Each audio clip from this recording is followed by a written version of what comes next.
अक्षय नवमी कार्तिक शुक्ल नवमी को मनाई जाती है और इस दिन विधि विधान से भगवान विष्णु की पूजा की जाती है।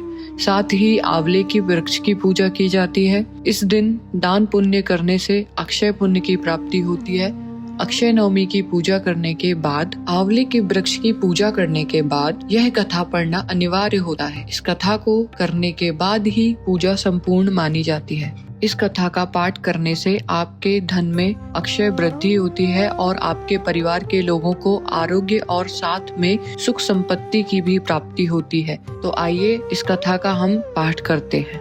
पुराणों में वर्णन है कि एक नगर में सुमन नाम की स्त्री रहती थी। वह अत्यंत दानी, सरल और धर्मपरायण थी, परंतु उसका पति लालची और क्रोधी स्वभाव का था। सुमन प्रतिदिन भगवान विष्णु की पूजा करती थी और गरीबों को भोजन व वस्त्र दान देती थी। उसका पति उसे हमेशा रोकता था कि दान से घर खाली हो जाएगा, धन व्यर्थ मत करो। परंतु सुमन कहती थी, दान से धन घटता नहीं बल्कि बढ़ता है। एक दिन कार्तिक शुक्ल नवमी आई, यानी अक्षय नवमी।